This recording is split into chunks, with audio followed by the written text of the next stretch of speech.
Hello বন্ধুরা, আজকে আমি করছি পটল আলু আর এই সোয়াবিন দিয়ে তরকারি। পটল আলু এইটা আমি পুরোটাই ভেজে নিয়েছি, আর এইবার এই সোয়াবিনটাও ভাজা হয়ে গেল। সোয়াবিনটা ভেজে আমি তুলে নিচ্ছি।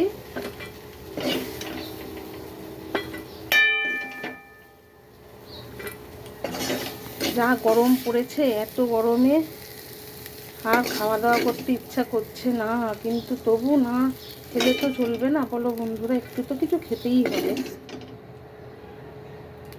চলো, একটু খাওয়ার জন্যই আমি এইগুলো রান্না। কড়ার মধ্যে জিরে আর এই শুকনো লঙ্কা ফোড়ন দিয়েছি, দিয়ে আর পেঁয়াজটাও দিয়ে দিয়েছি। এখন এটা পুরোটাই ভাজা ভাজা করে নেব।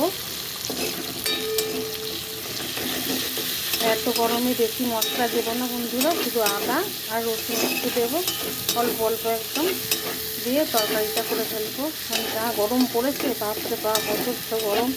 আমি তো এই রান্না করতে গিয়ে পুরো ঘেমে চান করে যাচ্ছি একদম।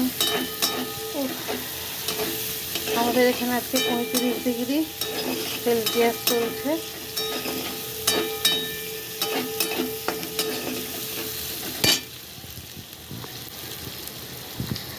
আর দেখো আমি কিরকম ঘেমে গেছি।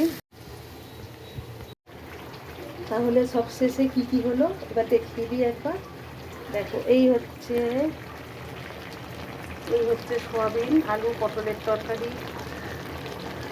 এই হচ্ছে বেগুন ভাজা, এখানে আবার হচ্ছে বেগুন ভাজা, পটল ভাজা, আর এই হচ্ছে পাঁপড় ভাজা।